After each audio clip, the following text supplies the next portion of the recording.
Oui. Ouais. Parce que Barnabé, il a un texte à lire. Normalement, il l'a préparé, il sait depuis un moment.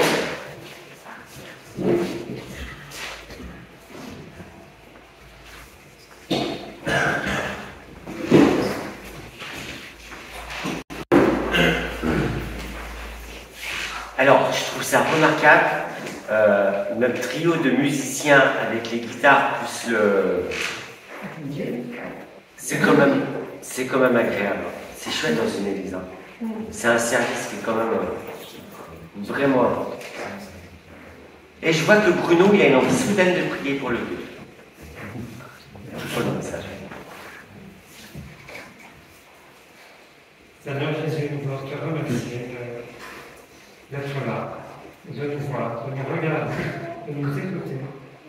Nous voulons te rendre gloire parce que pour ce sacrifice ultime, pour cette souffrance incroyable que tu as vécue à cause de notre péché. Que cette souffrance, c'est l'équivalent de tout le péché de l'humanité. Nous voulons vraiment te remercier encore une fois pour cette grâce que tu nous fais de nous racheter par ton sang, nous racheter par ton sacrifice. Et de là, nous permettre de rentrer dans la présence de Dieu le Père, ton Papa, et notre Père aussi. Amen. Merci beaucoup. Merci, Annie, pour ce grand moment où on a pu louer Dieu. Et moi j'aime bien parce que c'était très christocentrique et c'est toujours très enrichissant de se tourner vers Jésus et de prendre conscience du sacrifice ultime de ce Dieu qui nous aime d'une manière tellement infinie que insondable que on est... Voilà. Alors ce matin j'ai envie de vous parler de David et de Saül. Je vais vous donner un peu le contexte parce que c'est important de contextualiser. Saül, il a été choisi à un moment donné pour être roi. Et puis il s'est avéré qu'il n'était pas tout à fait le roi idéal que Dieu attendait. Pas du tout, parce qu'en fait, à un moment donné, il y a eu des trucs et tout, et puis il y a eu du butin, et normalement tout devait être consacré à Dieu, puis finalement ils ont essayé de garder le truc, mais il allait peut-être faire un holocauste pour Dieu, enfin il y avait rien d'obéissant, c'était tout à fait pas bien. Et Samuel a dû intervenir auprès de Saül pour lui dire, écoute, Dieu te rejette comme roi. Vous imaginez comme nouvelle pour Saül, Dieu te rejette comme roi. C'est dans 1 Samuel, chapitre 15, versets 22 à 23. Samuel va aller plus loin, il va lui dire, parce que Saül, il va lui dire, oui, mais nous, on a préparé des holocaustes, on va faire des holocaustes pour Dieu quand même. Il essaie de justifier le fait qu'ils aient gardé une bonne partie du butin, enfin, voilà. Et Samuel, il dit, l'Éternel trouve-t-il du plaisir dans les holocaustes et les sacrifices, comme dans l'obéissance à sa voix? Entre nous, cette question se pose de la même manière pour chacun d'entre nous. Parce qu'on peut chanter, louer Dieu, on peut donner la dîme, on peut faire des tas d'actions, on peut être magnifique. Mais si notre obéissance envers Dieu n'est pas au rendez-vous, ça sert à rien. Je continue la lecture, et ce que dit Samuel, voici l'obéissance vaut mieux que les sacrifices. Important. L'observation de sa parole vaut mieux que la graisse des béliers. Et le verset 23 est important, je pense qu'il faut le graver. Car la désobéissance est aussi coupable que la divination. Ça m'a parlé. La désobéissance est aussi coupable que la divination. On croit que se tourner vers d'autres dieux, c'est... Mais non, la désobéissance est aussi coupable. Et n'est pas loin que l'idolâtrie. Oh là là. Et Samuel lui dit, puisque tu as rejeté la parole de l'Éternel, il te rejette comme roi. Quelle douche froide pour Samuel. Mais pourtant, il a désobéi, il a fait quelque chose qui n'était pas bien. Bon, la plupart de nous connaissent l'histoire de David. On sait que David a été choisi par Dieu après pour remplacer Saül. Et qu'est-ce qui va se passer? Saül va tenter d'éliminer David tant qu'il restera roi. Il est plus roi pourtant. Et David va passer par des tribulations qui sont juste incroyables. Une histoire de jalousie, de désobéissance qui risque de pousser Saül au meurtre. Mais c'est quand même grave, quoi. Échapper à Saül. Voilà le seul but pour le nouveau roi d'Israël. Échapper à Saül. David doit s'enfuir, se réfugier. On va poursuivre notre lecture dans 1 Samuel, chapitre 21, du verset 10 à 15.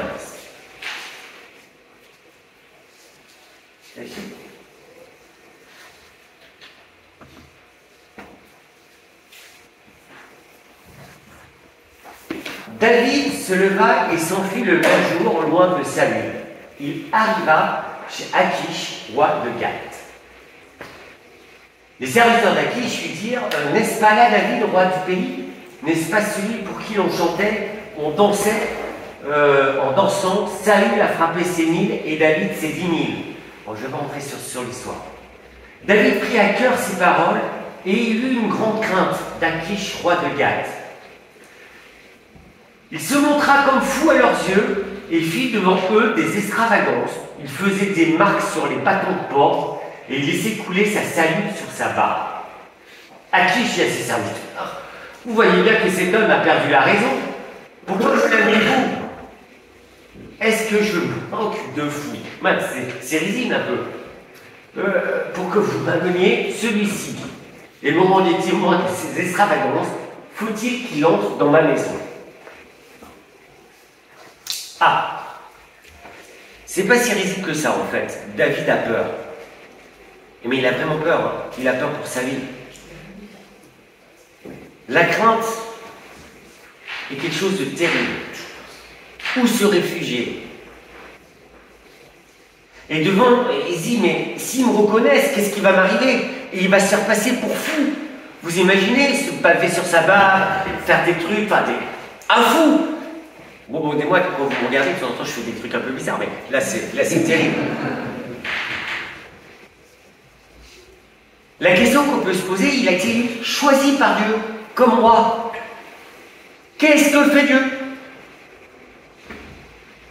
Mais il est où Dieu? Ce Dieu qui vient de choisir David et ce David qui se fait passer pour fou, par peur, pour sauver sa vie. La réponse de cette histoire, nous allons le trouver dans la suite. Toujours dans la suite. C'est après qu'on voit les choses. Parce que quand nous sommes confrontés, vous et moi, à des peurs, à la maladie, au chômage, à une séparation, nous sommes dans la crainte, mais avons-nous la patience d'attendre la suite de l'histoire? Et c'est là qu'il est important, la suite de l'histoire. Et ce que je vous invite, c'est découvrir la suite de l'histoire dans un psaume. La particularité de David, c'est que même pendant cet épisode de sa vie où il semble perdre pied, parce qu'on pense qu'il perd pied, quoi, se faire passer pour un fou, c'est imaginable. En fait, David remet quand même sa confiance dans le Seigneur. Et pendant cette période incroyable, incontournable, il va nous écrire le psaume 34. Le psaume 34, c'est juste extraordinaire comme psaume. Liez le psaume 34 à cet épisode de sa vie où il s'est passé pour fou pour échapper. Et Barnabé était volontaire pour lire le psaume 34 ce matin. Tu peux tout lire? Mais s'il te plaît. Tu l'as affiché si tu veux. Ah oui, mais non, mais je tape.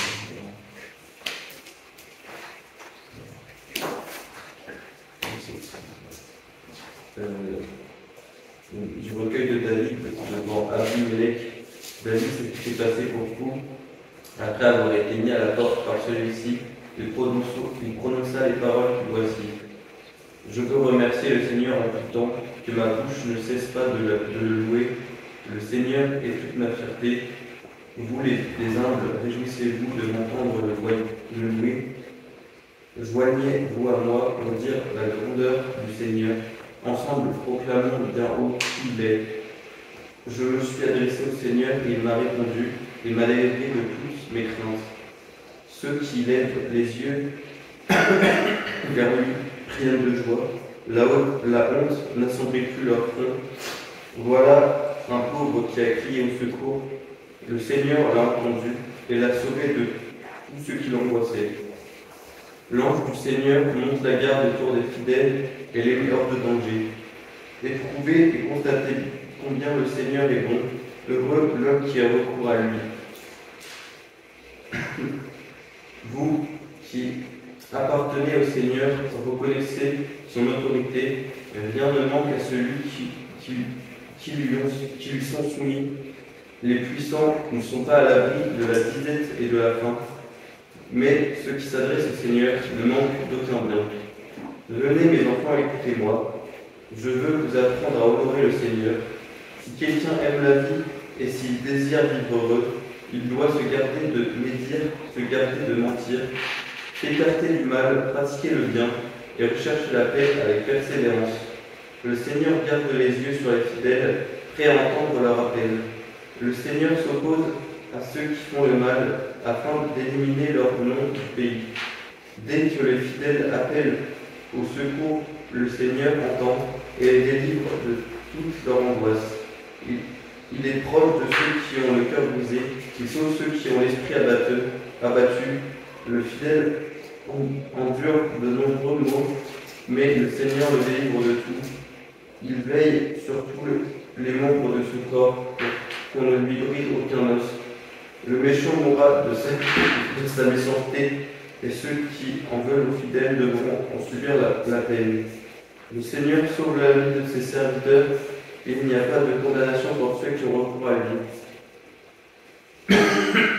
Voilà. Merci papa. Extraordinaire comme psaume. Vous imaginez? Dans tout ce passage, il y a un verset qui m'a interpellé, et je vais un peu mélanger les versets, ça sera fait exprès. Mais un verset qui doit vraiment vous parler. Le verset 20. Le malheur atteint souvent le juste, mais l'Éternel l'en délivre toujours. Le malheur atteint souvent le juste, mais l'Éternel. C'est quand même extraordinaire. Mais le malheur atteint souvent le juste est un constat et une dure réalité. Parce que oui, le malheur est là, à notre porte.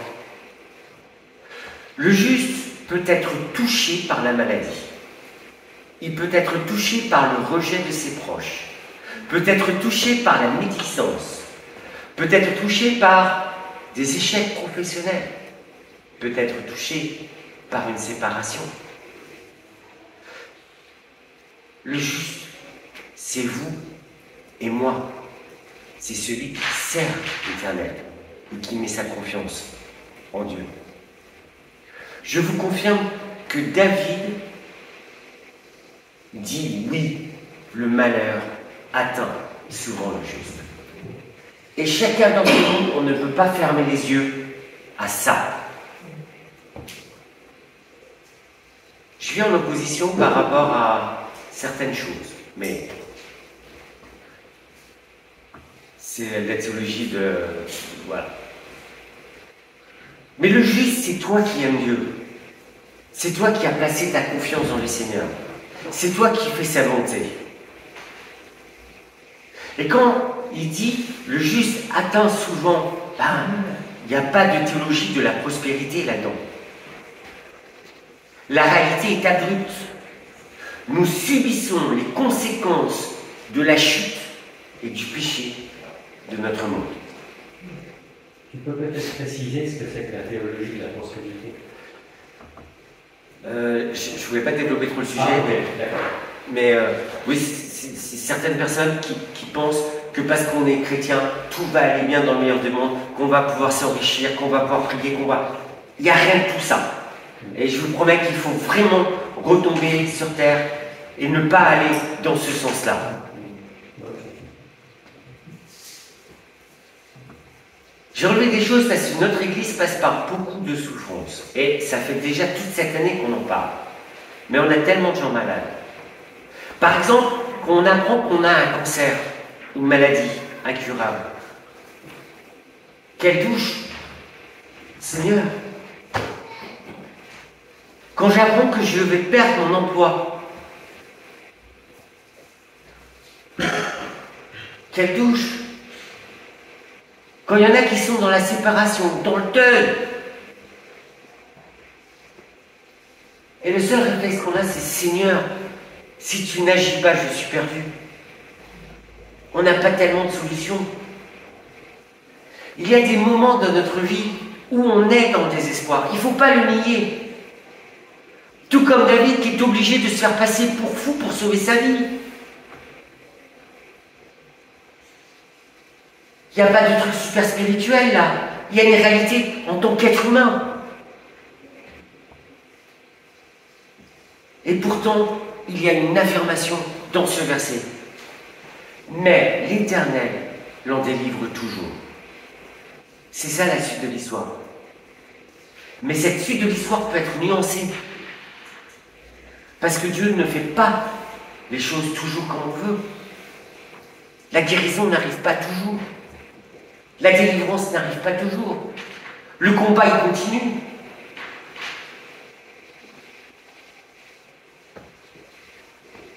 Mais quand l'Éternel, et quand David dit l'Éternel l'en délivre toujours, il faut comprendre de quoi on parle. Cette affirmation n'est pas moins vraie que la première. Et je veux vous dire un truc, les deux versets sont présents au verset 18. Quand les justes crient, l'Éternel entend et il les délivre de leur détresse. Détresse! C'est quelque chose d'intérieur. C'est quelque chose qu'on vit à l'intérieur. Ces angoisses qu'on peut avoir. L'Éternel délivre de ses détresses. Le verset 7 est tellement fort. Et il y a un verset 8 qui est important. L'Éternel campe autour de ceux qui les craignent et les arrache du danger. C'est magnifique comme verset.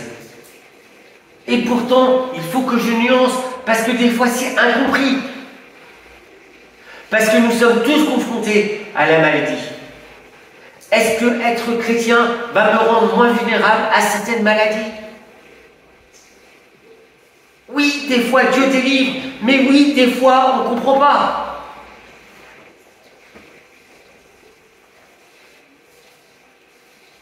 Il y a des exemples, des fois, parce qu'on s'imagine des choses, mais, je vais nuancer un peu bizarrement, mais est-ce que, de la même manière, si je vais au soleil, Dieu va me garantir de ne pas prendre un coup de soleil?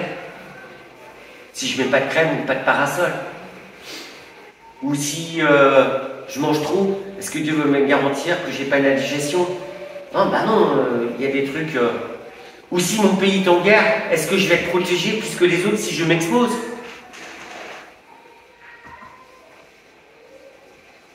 Non. David, pour sauver sa peau, il se fait passer pour fou, quand même. Dans la Bible, nous voyons des drames qui peuvent nous interroger. Parce que quand on dit l'ange de l'Éternel, mais par exemple, Jean-Baptiste, il a été décapité. Paul, à la fin de sa vie, qu'est-ce qui lui est arrivé? Et là, il y en a qui ont le droit de poser la question, mais l'ange de l'Éternel, il était où? Je fais exprès de poser ça comme ça. Parce que c'est important qu'on réfléchisse. Nous connaissons tous des personnes engagées avec les seigneurs qui sont décédées malgré les prières et les supplications. Mais il y a une chose que je veux dire qui est importante. Même s'il semble y avoir une distorsion entre ça et la Bible, le Seigneur a les yeux fixés sur le juste. Le problème de la dureté de la vie, c'est le problème du péché du monde dans lequel nous vivons.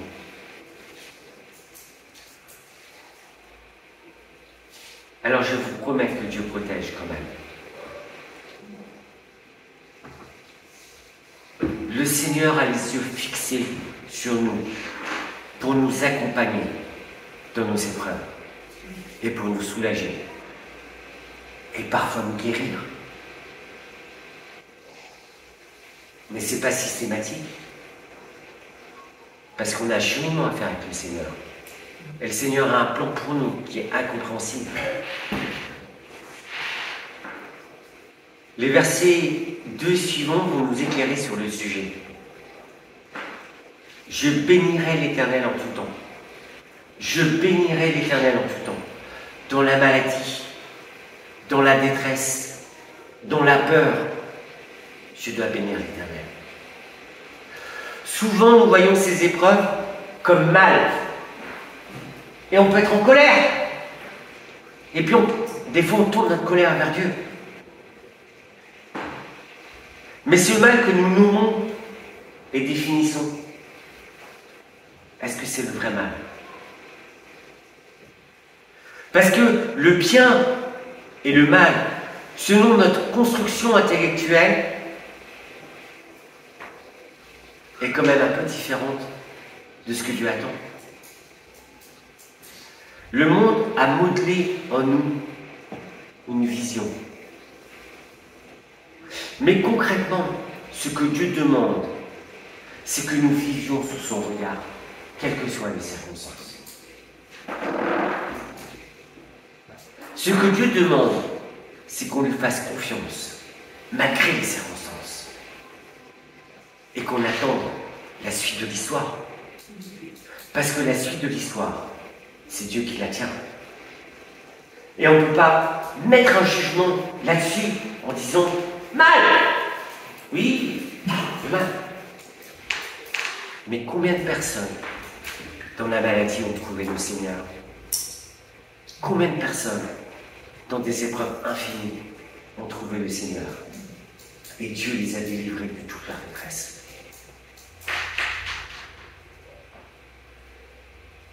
Je vous rappelle que nous sommes de passage sur terre. Et Jésus a laissé des paroles qui devraient nous interpeller. Ne craignez pas ceux qui tuent le corps et qui ne peuvent tuer l'âme. Oui, la maladie peut tuer le corps, mais elle ne peut pas tuer ton âme.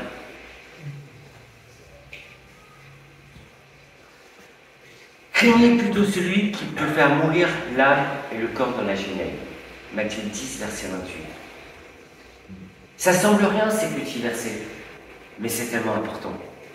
Et ça réajuste réellement la notion du bien et du mal.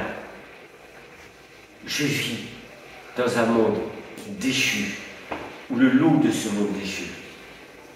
C'est l'horreur absolue, la haine, la maladie, la violence, le mensonge, enfin, la convoitise, tout ce qu'on voit. Est-ce que ce matin tu crains plus de celui qui peut faire périr ton âme? C'est ça qu'il faut se poser. Jésus a continué, on aurait pu lire la suite d'un verset qu'il avait lu tout à l'heure. Vous aurez des tribulations dans le monde, mais prenez courage, j'ai vaincu le monde. Quelle que soit la tribulation par laquelle nous passons, les paroles du psaume 34 sont vraies. Quand un malheureux crie, l'Éternel entend et il le sauve de toutes ses détresses. Il n'est pas en train de dire qu'il le sauve de sa maladie. Ah, ça c'est important. Il le sauve de toutes ses détresses, de toutes ses angoisses. La paix de Dieu. La paix de Dieu. Et après la guérison, bah ça c'est une grâce. Et il y en a qui sont sujets à cette guérison. Il y en a qui ne sont pas. C'est un mystère. Mais dans tout ça, Dieu est souverain. Et ce qui est important pour nous, c'est se mettre sous la souveraineté de Dieu. L'obéissance, la reconnaissance. C'est pas évident hein, quand on est dans ces situations-là. Je vous promets que c'est vrai. Quand un malheureux crie, l'Éternel entend et le sauve de toutes ses détresses. Autre chose, l'ange de l'Éternel campe autour de ceux qui le craignent et les arrache au danger. Alors là, pour Jean-Baptiste, on dirait « Ouh !» Mais vous voyez aujourd'hui, Jean-Baptiste, il a baptisé Jésus, il a fait sa mission, il a été jusqu'au bout. Un jour, on le verra au royaume de Dieu. C'était pas ça l'important. C'était la mission. Quelle mission que Dieu a pour moi? Quelle direction Dieu a pour ma vie? L'important, c'est ma confiance en Dieu. Et ce n'est pas un système de jugement que nous, on se pose bien, pas bien. Dieu est souverain dans ce monde. J'ai retenu quelque chose qui est important. Louer Dieu en toutes circonstances. Sa louange doit toujours être dans ma bouche. C'est pour ça, ce matin, je dois chasser les fausses questions et les fausses interrogations. Parce que la particularité du diable, c'est nous mettre des fausses questions et des fausses interrogations quand nous sommes et quand nous passons par des moments difficiles. Que mon âme se glorifie en l'Éternel. Que les malheureux écoutent et se réjouissent. Le psaume est extraordinaire alors qu'il était en train de se faire passer pour fou, il est en train de dire « J'ai cherché l'Éternel, il m'a répondu, il m'a délivré de toutes mes frayeurs. »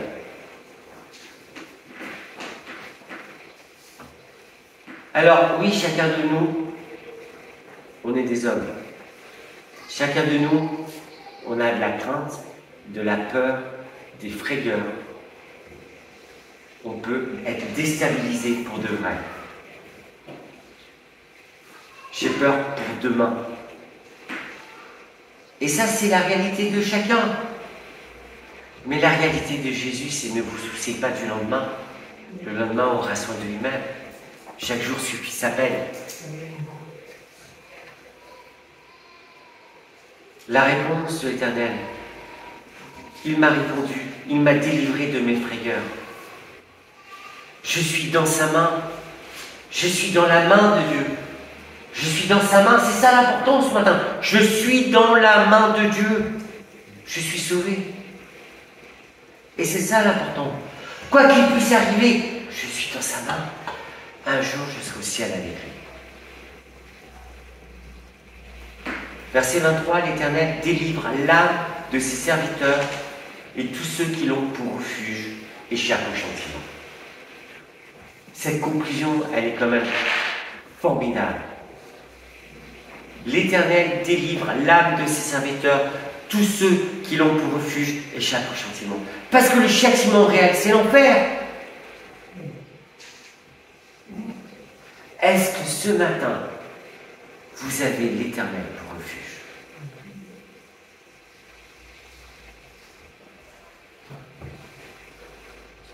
Pour conclure, quand on tourne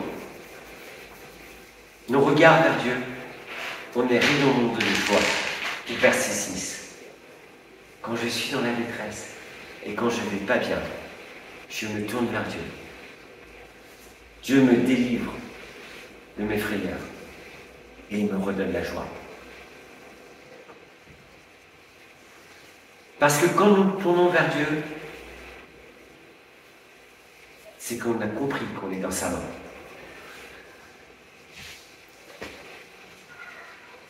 Demain restera un mystère. C'est la suite de l'histoire. Demain ne me concerne pas. Nous devons cesser de nous inquiéter pour demain. Et ce qui est important dans ce psaume, c'est l'instant présent. L'instant présent. Placer sa foi en notre Dieu.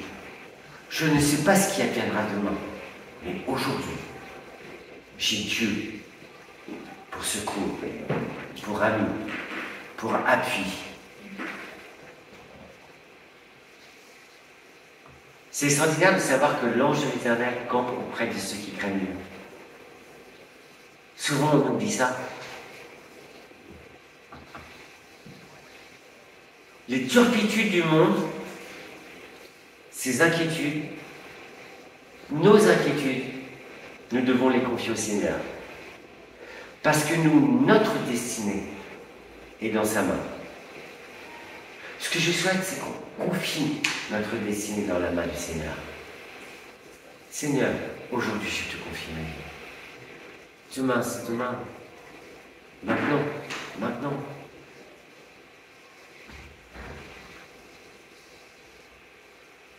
Est-ce que ce matin tu veux poser tes craintes, tes peurs et ta maladie ou ton avenir dans les mains du Seigneur? Et là tu sais que tu peux avoir confiance. Verset 9, sentiez et voyez combien le Seigneur est bon. Heureux l'homme qui cherche en lui son refuge. Est-ce que ton refuge est en l'Éternel? Et pour conclure, je souhaiterais qu'on chante un chant qui dit, je vous invite, c'est moi qui vous invite à chanter, tournez les yeux vers le Seigneur.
important, pour terminer, c'est que Dieu fait des miracles encore aujourd'hui.